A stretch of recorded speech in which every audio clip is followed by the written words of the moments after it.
Hello, fair maidens, and welcome to Friday. Well, overcast and private this weekend, Virgo. That's because the moon has moved into Aries.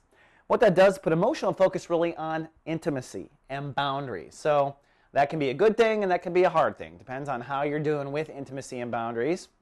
Most Virgos I know are probably over-criticizing themselves in that area. So this is definitely a weekend where you could find yourself being a bit mopey.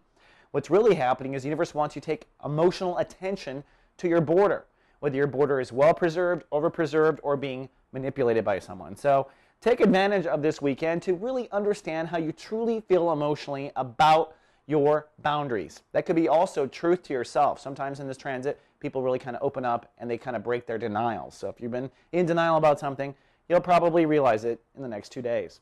Now, Mercury retrograde. Everyone keeps talking to me about Mercury retrograde. Yes, it's true. Mercury is in retrograde. That happens, by the way, 4 times a year. Now, with the Mercury retrograde this time, Virgo, it's about you rethinking your entire presence in your career, the legacy in which you wish to live. Mercury retrograde. And what that comes down to really is career. And that's usually how we play it out in American society anyway. So there's probably something you have not looked at very closely, or you have overlooked, or you've misjudged. Because when Mercury hits us in a retrograde, it's really asking us to think back in time. That's what the backwardsness is. Rethink. You thought you knew it all, but did you really, says Mercury retrograde.